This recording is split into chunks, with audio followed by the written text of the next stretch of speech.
let's get started because I know tonight's going to go by real fast. I'd like to welcome everybody. I'm Jeanne Long, Executive Director of Chicago Collections Consortium, and thank you for joining us for tonight's program, Chicago Murals, a discussion with artists Meg Duguid and Bernard Williams.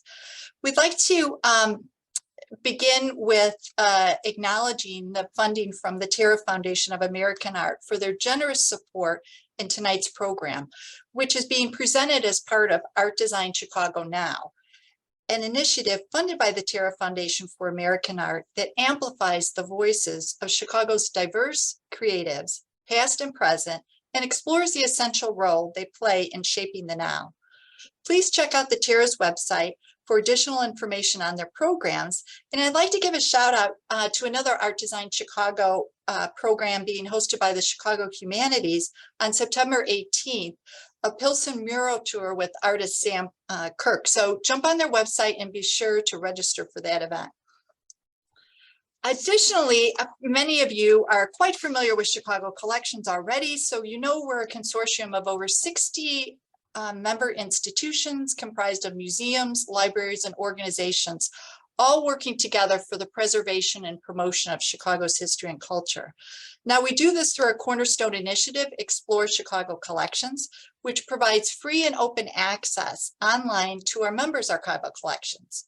So I encourage you to jump online and check out the Explore portal at explorechicagocollections.org to learn more.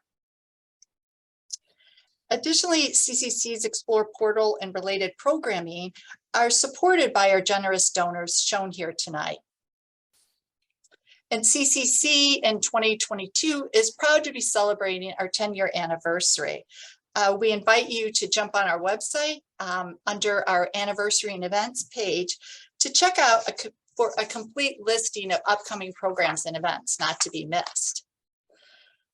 So Chicago has a rich history of murals captured in our members' archival collections found in the Explore portal. I'm going to just share a couple just to whet your appetite on once you jump on Explore to see even more. Shown here in this image are murals which were located in the council chamber done by artist Frederick Clay Bartlett in 1911. Captured by the Chicago Daily News and in the collection of Chicago History Museum. And then looking into dating from 1936, you know, the WPA program brought mural creations across the city, like the one shown here from Greenbrier Park, which is part of the Park District's records and found in the Chicago Public Library archives as well.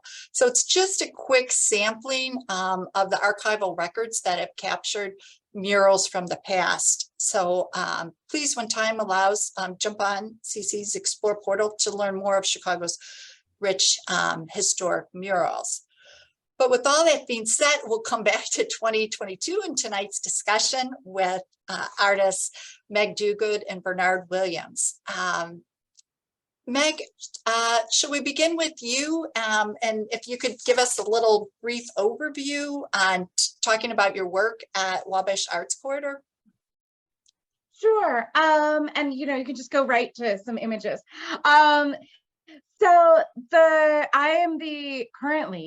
I'm an artist and an arts administrator. I'm the executive director of the Department of Exhibition, Performing, and Student Spaces at Columbia College Chicago, which means I not only oversee event spaces in the shop along with the galleries, I also have the honor of overseeing the Wabash Arts Corridor, which is also known as the WAC for short. So the Wabash Arts Corridor is Chicago's living urban canvas in the heart of the South neighborhood. It was started by the Columbia College in 2013 and has become one of the most expansive public art programs in the country. The project weaves art into the daily life of residents and visitors to the South Loop neighborhood and is really intended to be a place where we kind of are able to view artist reclaimed spaces that transform the urban experience. WAC has, over the years, has presented multiple large-scale projects, include with projects such as Big Walls, which this mural was a part of, as well as street level. If you go to the next slide. And Meg, this still exists? This still exists, yes. Oh, back one. As well as street web level that this mural was also a part of, where we did these large festivals that added 10 plus murals per season. Since about 2019, as staff and resources have shifted, we've encouraged doing a few murals a year, such as I'm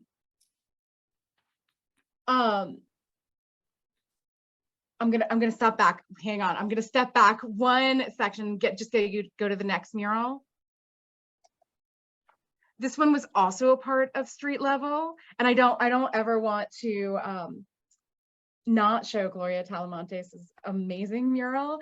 So we've also done many corporate partnerships. So this was done in partnership with an exhibition at the Glass Curtain Gallery called Si Se Puede, that was partly funded by the Joyce Foundation, as well as funded by Cirque du Soleil in this case. And we've had many corporate partnerships where we've kind of balanced the aims of the corporation with some really amazing kind of conceptual underpinnings, and this is one of them. And most recently, as staff has shifted, and we can go to the next mural, we have engaged in just doing a few murals this season, like this one with Sister Cities International. We sent Justice Rowe to Canada to do a work there, and brought Kristen McCrea here to kind of do this work. And this is an ongoing partnership, and we're so excited that in 2 weeks we'll be seeing Moroccan artist Fatima Kilad, also known as Tima, will be installing a new mural on 11th Street. So this is an ongoing partnership. And additionally, if we go to the next one, because we are part of a college, we are constantly looking for student-initiated projects. And this piece is a part of the Wabash Arts Corridors project. And it was a project that was initiated by an arts administrative student, Evie Astamonova. She thought that this would be a really great way to add and look at like the small spaces in the South Loop. So she coalesced a number of building owners to give us their doors for students to be able to kind of start on the ground level of creating murals. She started this in 2019. We have since done one more round of doors and plan on doing even a second round of doors over the summer. And interestingly enough, of the first, like, I don't know, 5 or 6 doors that were painted, 4 of them have already kind of transferred back to blank canvases due to building construction. So we're constantly dealing with murals kind of getting covered over, or the constant hum of just like construction in the South Loop. So it gives us changing urban landscape, so to yes. speak. And to that point, I love how Wabash Arts Corridor, talks of itself as like living urban canvas. And, you've just pointed that out with the doors too. And obviously, the murals, that it's an opportunity. There are just constant changes, which means there's always kind of more opportunities to go up. And then I can just kind of talk about the recent largest mural that we've added to the Wabash Arts Corridor. If you want to go to the next slide. And this is On the Wings of Change by Jasmina Kazaku, also known as Diosa. And this mural was commissioned as a slate of 2 sister murals that were intended to celebrate the 100th year anniversary of the women's suffrage amendment. And interesting, that was 2020. And we all know what happened in 2020. So this mural was finished in 2021. There's never a bad time to celebrate suffrage. And it depicts a young girl who is 14, who can vote in the next presidential election at the time that this photo was taken, looking through history books and thinking through the kind of Chicago suffragists that helped gain the right to vote. So there are 10 suffragists depicted, and they worked at all different phases of suffrage. So some of them did not work together. And it is the largest monument to suffrage in Chicago. It was intended and commissioned with a sister mural right next door by artist Dorian Sylvain. That was a project called Speak Up that was going to be located on the University Center, so they would abut each other. And that mural was supposed to consist of the phrase "I'm speaking," and attributed to Vice President Harris as the very result of the kind of work that these women depicted here did.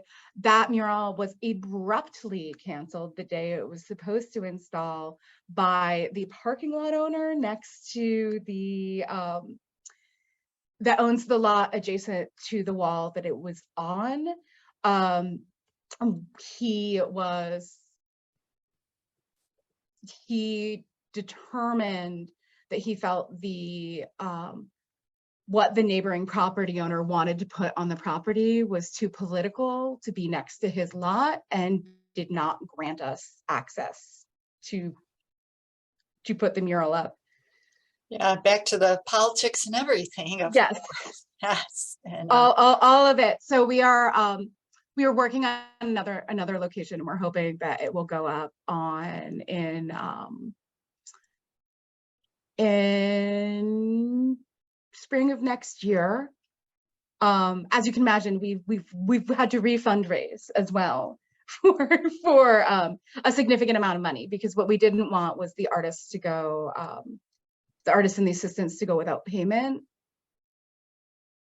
due to someone else's decision. So we've been able to re-raise all the funds. you know, looking at a piece like this, one question comes to mind, Meg, in terms of, you know, this is great vantage points from the L, wherever, you know, different locations as you look at it, but, you know, kind of label copy and giving credit to the artist, giving, you know, how is that handled? So, I mean, in the case of this mural, we actually used something called brick vinyl that is heat treated right next to it. So actually next to here, I mean, clearly Diosa's signed at the bottom, and all over our website, but right next to this mural is a set of brick vinyl, and it actually names all of the women in the mural as well as the artists, and has a very little bit of information about the work in here, because so many, like, while like Jane Addams and Ida B. Wells are very, very kind of well known, and Frances Willard might be kind of known in kind of general circles, you know, of other women like Mary Fitzbutler Waring, who are, and Myra Bradwell, who are incredibly important to the suffrage movement, might not be as visibly well known by their photos.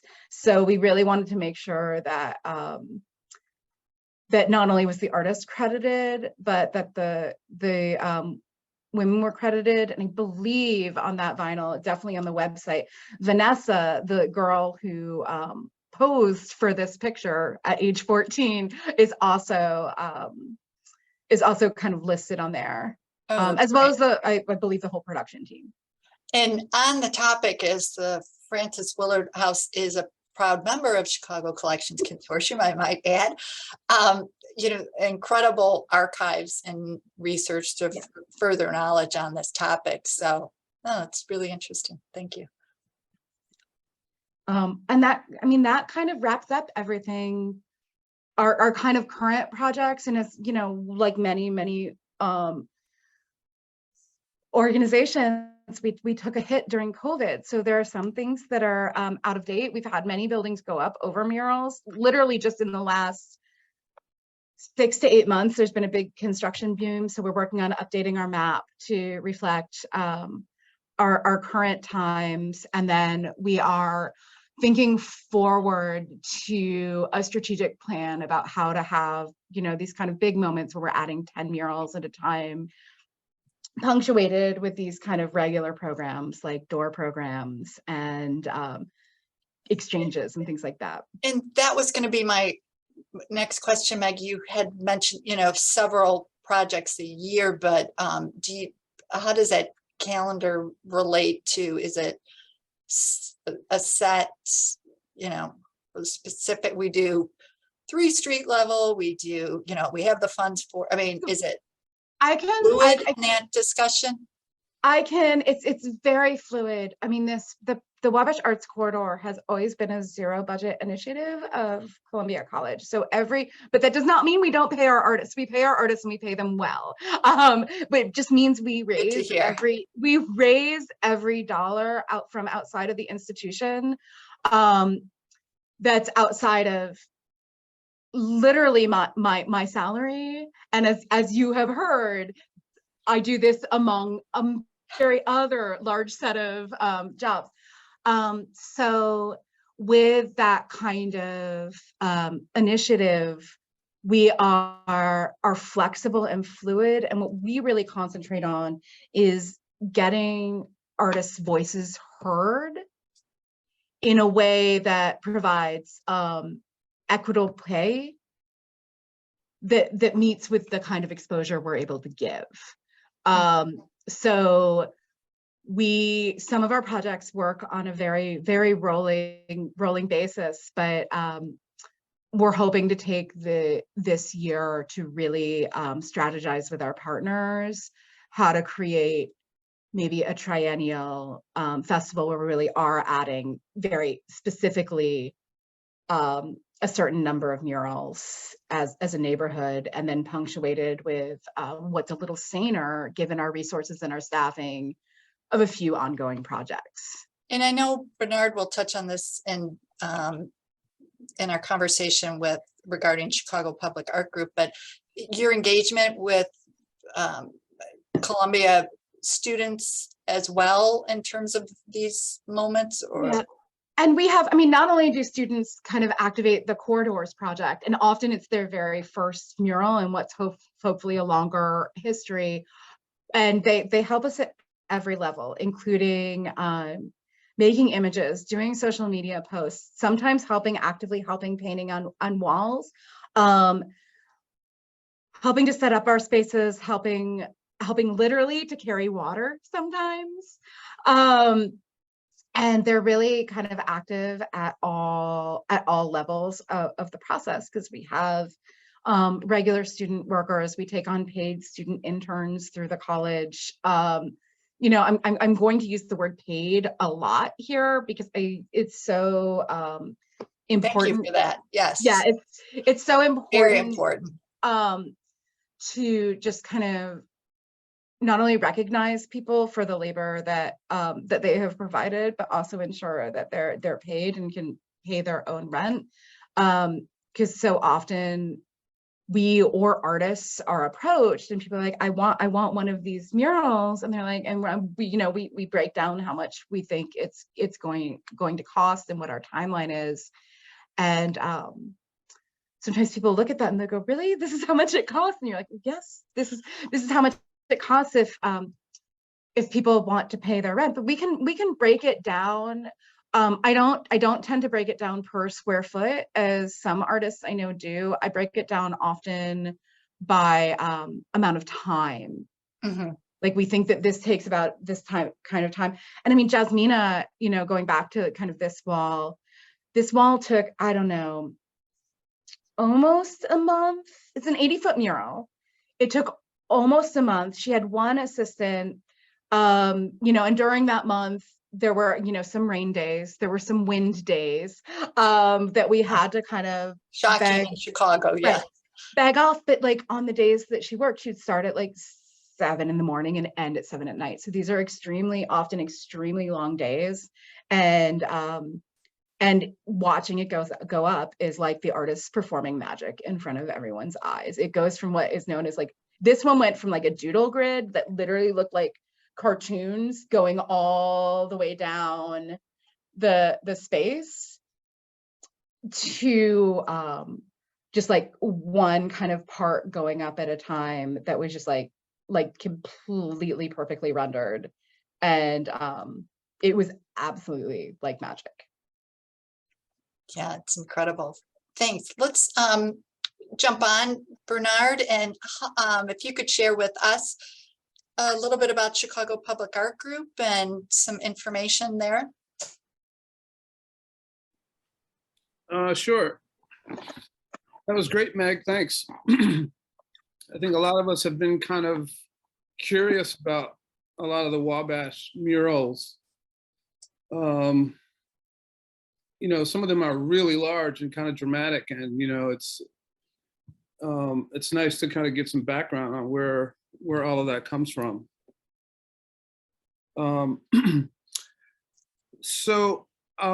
My name is Bernard Williams. I'm a longtime muralist, a painter, and a sculptor. And I'm here tonight representing the Chicago Public Art Group. The art group is a 50-year-old organization here in Chicago. Excuse me. We're actually celebrating our 50th year this year. So it's kind of an exciting year for us over there. And I just thought I'd talk about some of the history of the organization, particularly with these two images. The one on the right is an image of the Wall of Respect, which you know, a lot of people have heard about, have seen images of. But we kind of look back to that as one of the first community-based murals, not only in Chicago, but in the country. So I think Chicago occupies a very unique position around the history of murals, or at least a history of outdoor murals that have, you know, kind of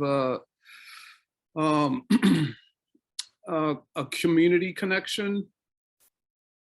You know, the Wall of Respect is pretty much recognized as the first community-based mural in the country. The Chicago Public Art Group kind of grew out of that legacy. One of the original artists on the Wall of Respect was one of the co-founders of the Chicago Public Art Group, William Walker. And he's not pictured here, but he went on to start what became the Chicago Public Art Group, with a group of artists located in Chicago who started to strategize around creating more murals in Chicago and around the country. The image on the left there is an image of the guy on the left is Calvin Jones. I don't know who the guy in the middle is, but the guy on the right is Mitchell Catan.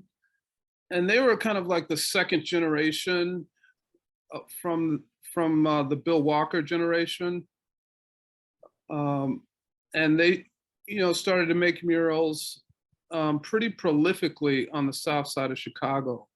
And they, you know, were very well known for this mix of figuration and kind of Afrocentric patterning that they would compose throughout their murals. So that's just, you know, some background, I think, for the Chicago Public Art Group.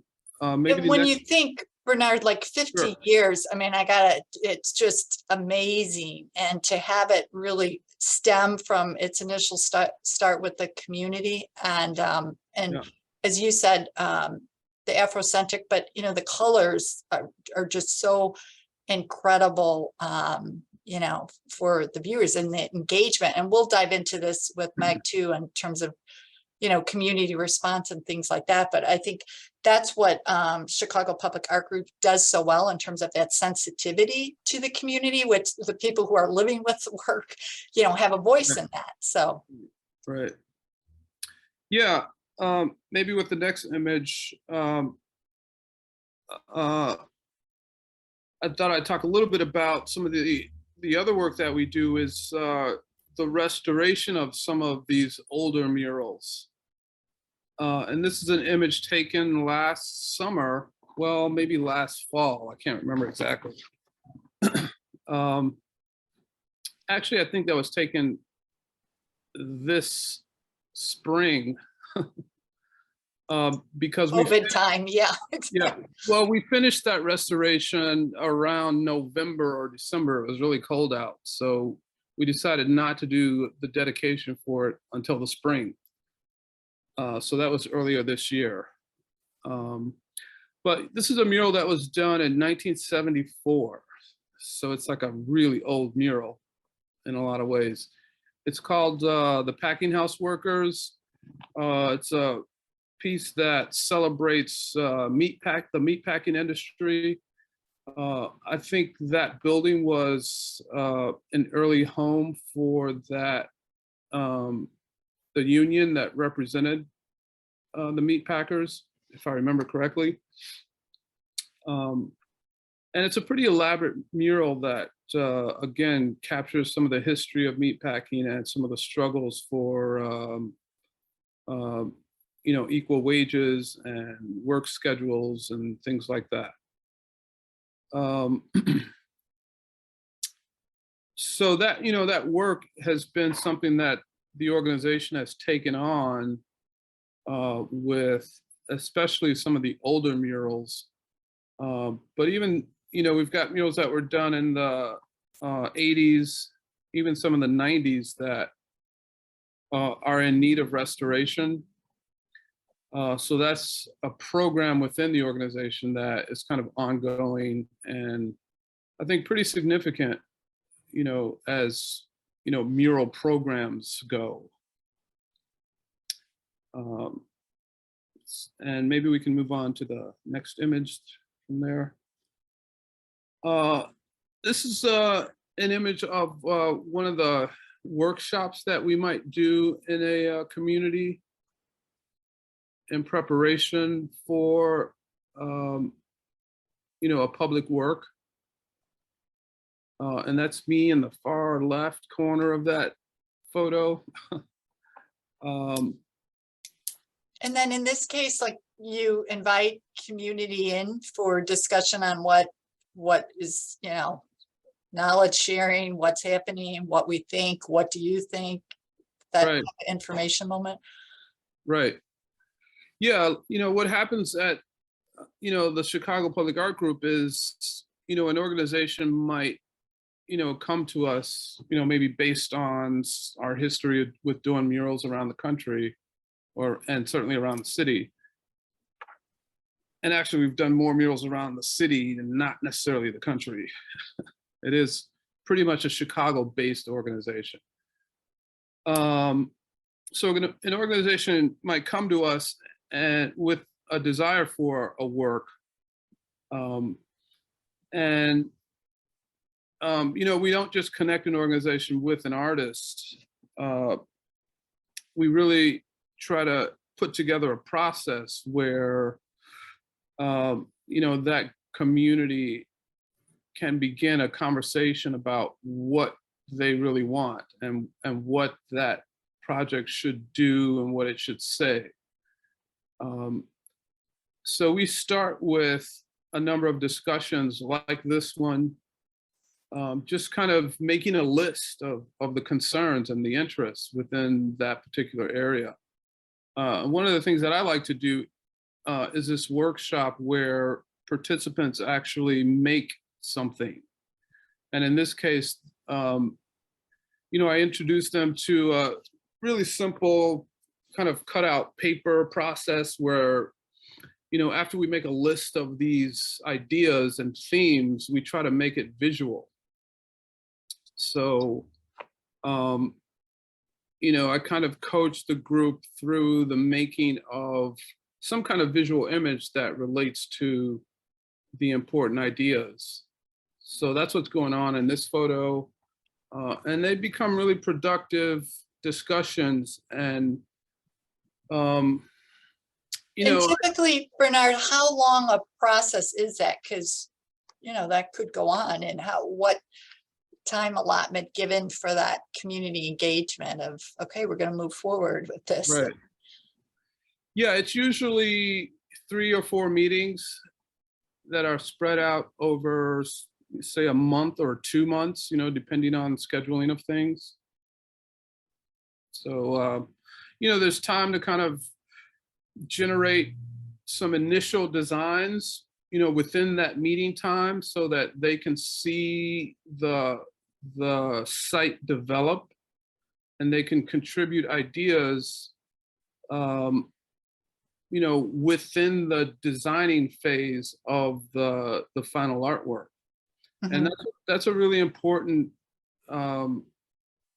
process within the development of the work, where during that design phase, I get to get feedback from the people that will live with this work.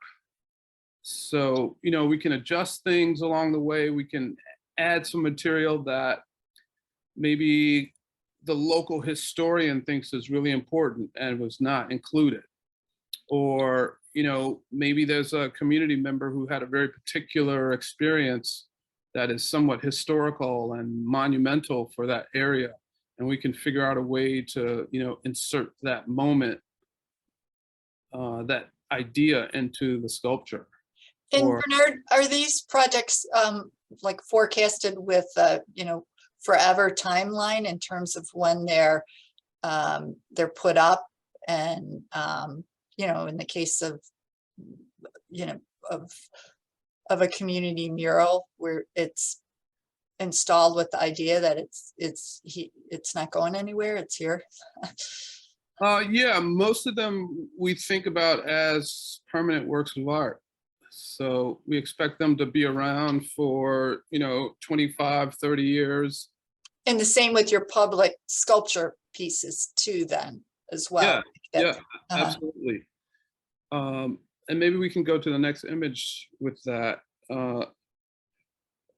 This was actually a sculpture project, not a mural project. And it is the extension of that previous image where we went from, that group of ideas and, a list of themes. And in this case, there were very particular historical personalities that community members wanted to celebrate. So that piece ended up with a lot of names of important people from the area. But you can see on the table there's 3 iterations of the potential sculpture. And I think it's that one that's closest to us in the photo that that kind of emerged as the vision that the group connected with the most. Actually, it was kind of a combination of all 3 of those. I think I ended up pulling some aspects of each design into that one image. But that's, the process, and it's a great process to kind of go through with a group of people, because they kind of get to see this whole thing kind of, start off as a small idea in a model form. So they really, I think, develop a deep attachment to the process and to the artwork. And ownership, absolutely. I mean, to be able to be engaged and have that community crit session that, their voice is heard. And then, as you pointed out, to be able to curate pieces, examples, and curate the final project. with their suggestions too. I mean, again, 50 years history for Chicago Public Art Group that, that speaks volumes in terms of the work that has been able to be accomplished by all of you. So yeah, it's a unique situation, I think. So I think in the next image, we can see the final piece that came out of that particular project. That piece was supported by, local developers. I think the developers there had previously developed a housing project just south of this area. And they were also responsible for bringing one of the first kind of full service grocery stores to the area, which had been kind of neglected in that area. So it's I would say a very community-minded developer there who is really interested in kind of the whole picture of housing and amenities and, a kind of visual art experience for the community that, really relates to who they are and the history there. So it's a pretty unique project. The sculpture is about 17 feet tall, and I think it's about 8 feet in diameter. And it's located on 61st and Cottage Grove. It's right in front of a relatively new Jewel food store.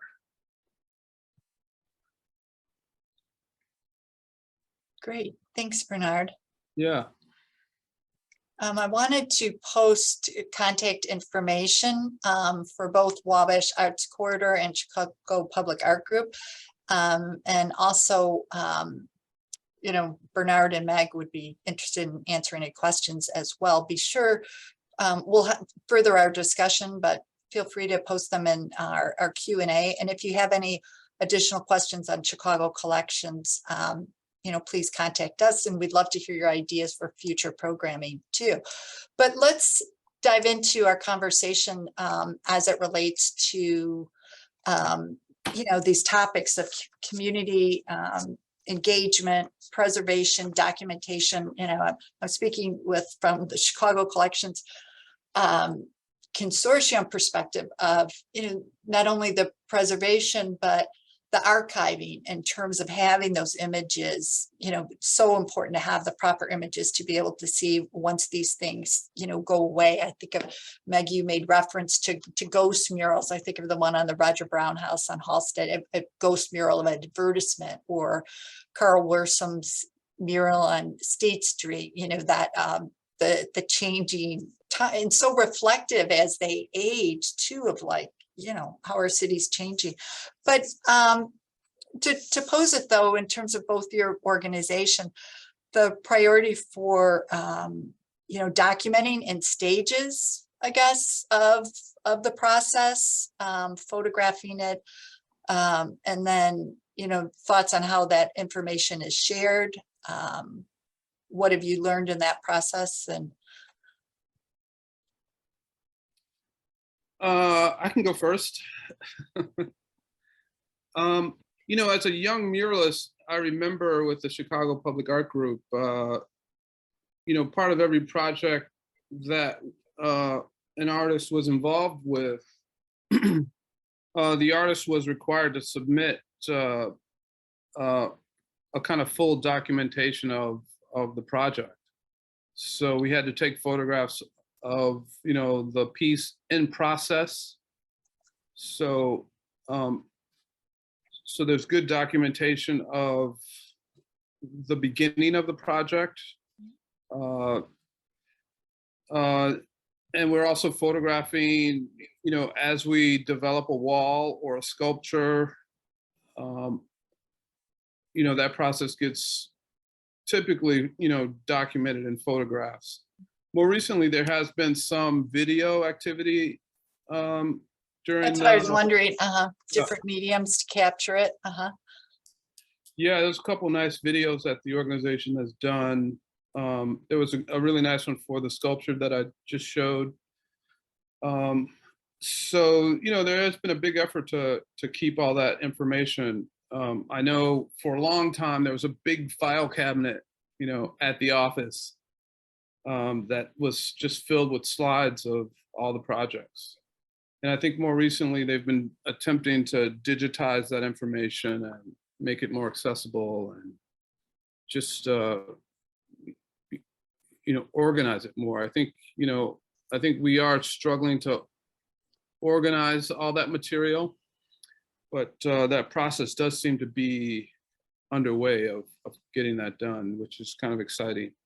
And I know some of your records are at Chicago History Museum as well, but as you pointed out, I mean, it's a long process, but if it isn't started and then, you know, things get lost and forever gone too. So, Right. and Meg, like, do you share similar steps?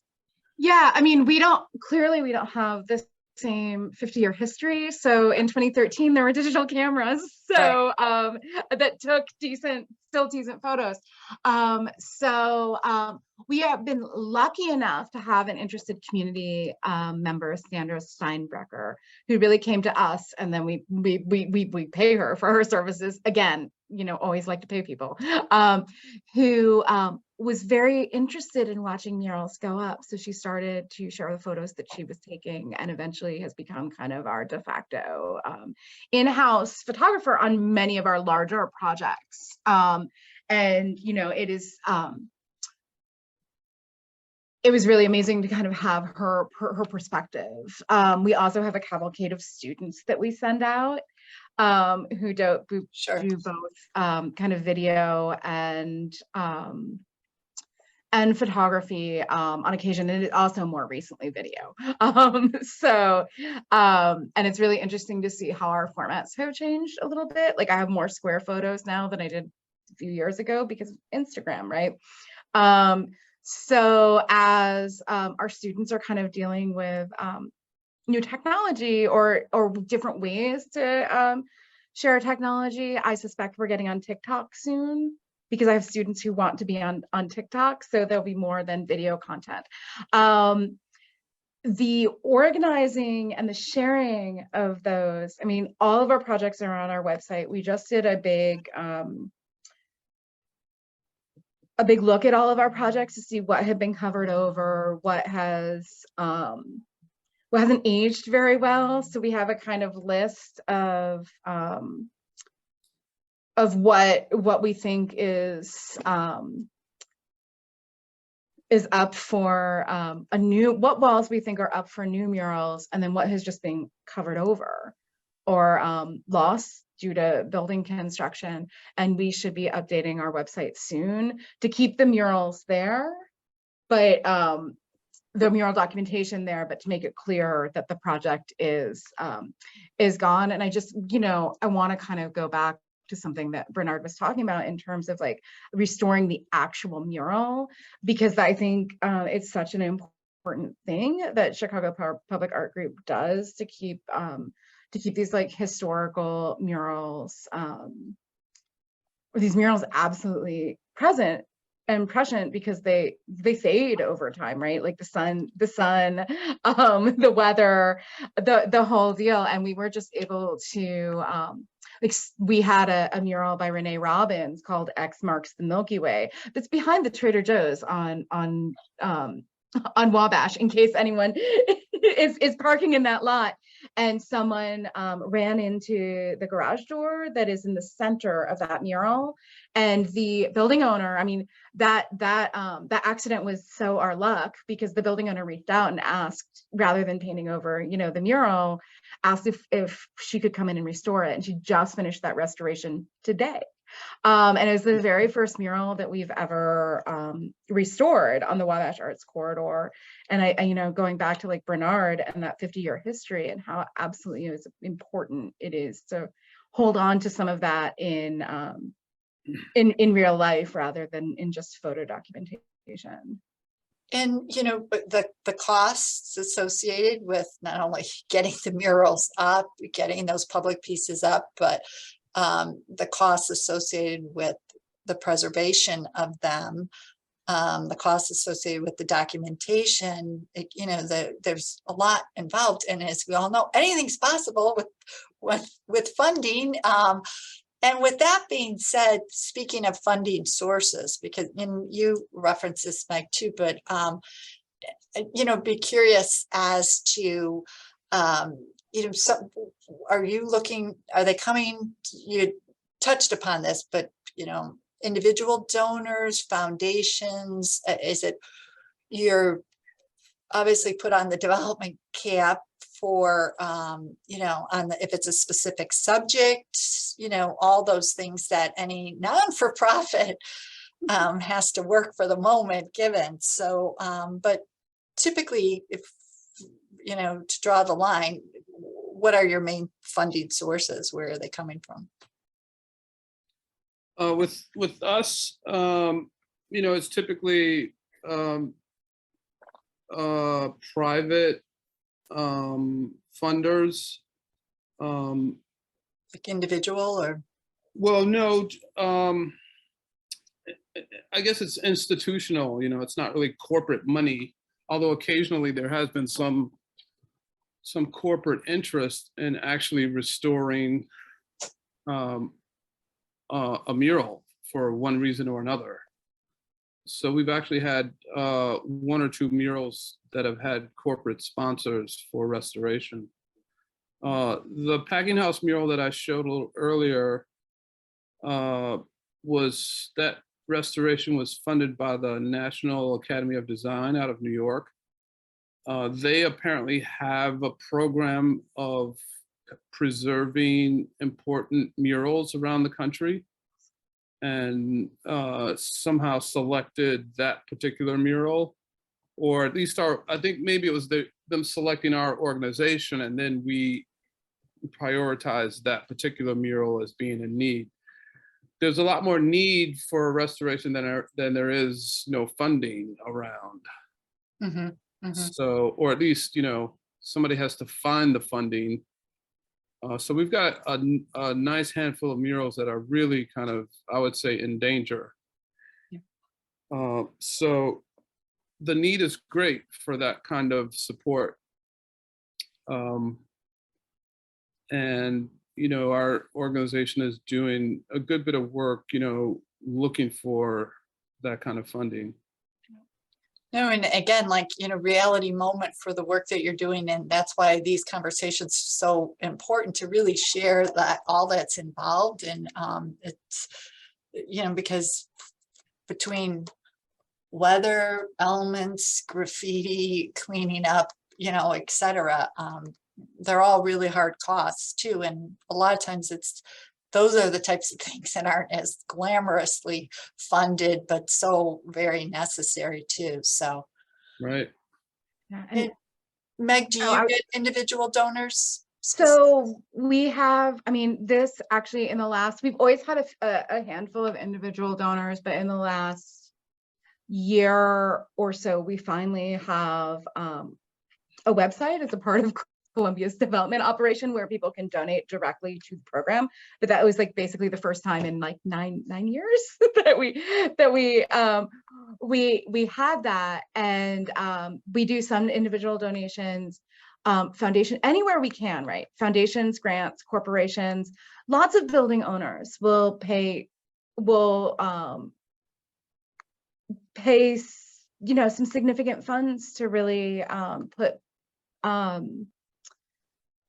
murals on their building. But there's always a dance. One of the things that is very important to us is that we remain artist-centric with the artists that we are working with, and that while it's always a dance between community member, building owner, funder, and whoever else is involved, our entire sets of committees, we have different committees for different murals, that the artist's voice is not diminished in those conversations. And that is something that is really important to me as a human. So I make it really important to the program in general. And it means, again, that we're working in a very kind of fluid way sometimes. And having that open conversation. I mean, what the slides Bernard shared with us too, in terms of engagement with the community and, you know, a little to the left, a little to the right, subject, themes, topics. You know, and I think that back to that communication and be able to share with those that are living with it, those that are creating with it, that everyone has a voice and it's not, as you said, Meg, diminished too. One, you know, when we look at Chicago, and I think Bernard, you did a great job capturing, you know, Chicago as a center early on for Chicago murals and having that foothold there. But what, you know, what makes Chicago unique? Yeah, I like to say it's, you know, people like the two of you having that sensitivity, you know, that just equals success in any type of project. But why does it work in Chicago? In 20 words or less. Do you want to go first, Meg? Yeah, I will totally go first. I'm going to start by buying myself some time. That's a really good question, Jeannie. So I mean, I think in so many ways, Chicago is a space that, especially in the mural scene, that people just kind of do it. A few years ago, there were these two artists in Hermosa Logan Square area that just opened up their garage as an alternative space, and about every 3 months they shifted a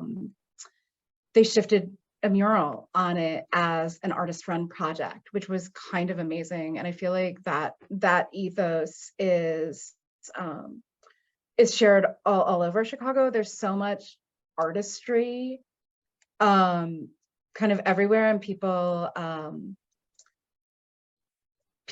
open up like the walls on their homes for, you know, the family members that are in their homes to paint on and really respond to. And I mean, I would be remiss in not pointing out Gloria Talamontes's Brown Walls project, which is in my neighborhood in Little Village, where she felt like there was so much push and pull between the graffiti blasters in the community buffing out graffiti with then not so attractive brown paint, that she started to find these walls in around Little Village and bringing artists in to kind of paint over them as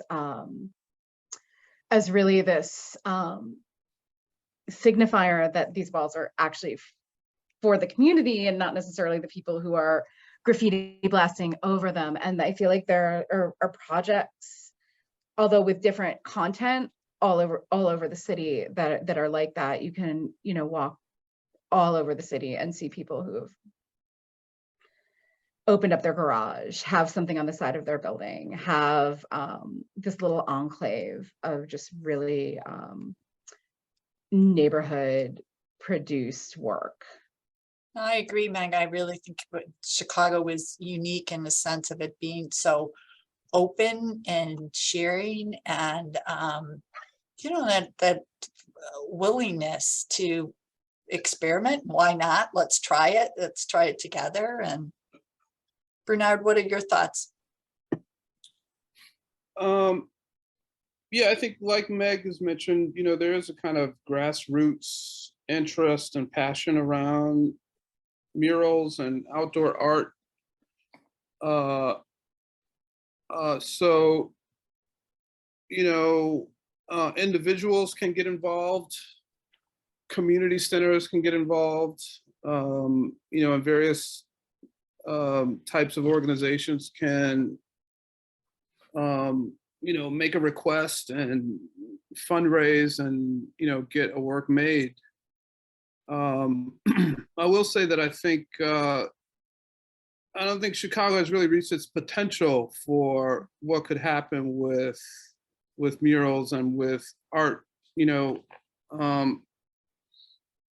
in public space. You you know, I think we can look at a number of other cities that have, like, I think more robust support for this kind of work. And I think Chicago has, you know, there's a good amount, but I think it's still pretty conservative. And when we talk about support too, we've got time for one more question, and this leads into, you know, what support does the city provide in your either of your organizations, or Yeah, there's some, but it's minimal from the Um, city. You know, there's some, but it's pretty conservative. I will second that notion.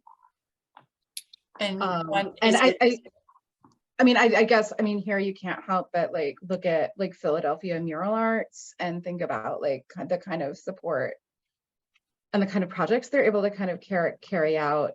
Like Philadelphia is an amazing town for this kind of work. And I just kind of want to throw that out there. always room for more, for sure, and better support in that way, and better promotion, and check a lot of boxes there. So no, I really appreciate you making time for our call and our conversation. Is there anything else before we close out that you'd like to share with our audience in terms of what to look forward to next, or what the next 50 years, Bernard, will be looking like for Chicago Hey. Public Art Group? Right. Yeah, you know, that's the big question. Yeah, will we be here? Right. Well, you know, the organization is still, you know, making, you know, works out there. I would say we are making fewer works in general. You know, when I started in the early 90s and throughout, you know, the 90s and 2000s, there was, I would say, a lot more mural activity. I think it's slowed down. So I think, you know, I think it will remain a kind of grassroots thing going forward. You know, unless there's more change, you know, I think there's still For a more support. yeah. So I don't know, those are my thoughts about it. Meg? Yeah, I mean, well, actually, I mean, I think in some ways, you know, coming out of COVID, but even like leading up to COVID, I think there is kind of a shift in the way, I agree. I think there's been a shift in the way kind of things have been funded and supported.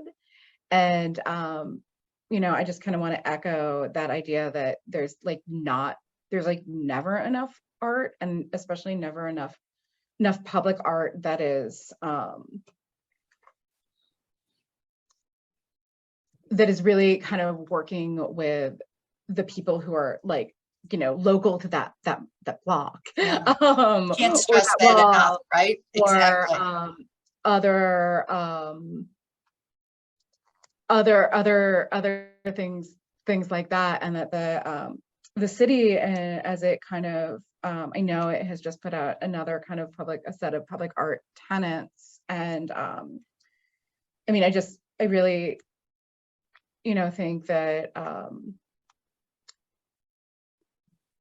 the one tenet of every kind of public art project should be to, you know, ensure that that art is a part of could be a part of everyone's everyday life. And if that were truly funded at that level, the city would look like a whole different landscape. Well, on that thought, we'll close as we reach the 7 o'clock hour exactly. And I really thank you, Meg. Thank you, Bernard, for making time. We'll look forward to hearing from both of you again, and hopefully looking to get those archives in the Explore portal too, so we could share with others. So thank you all, and thanks for those that joined us tonight.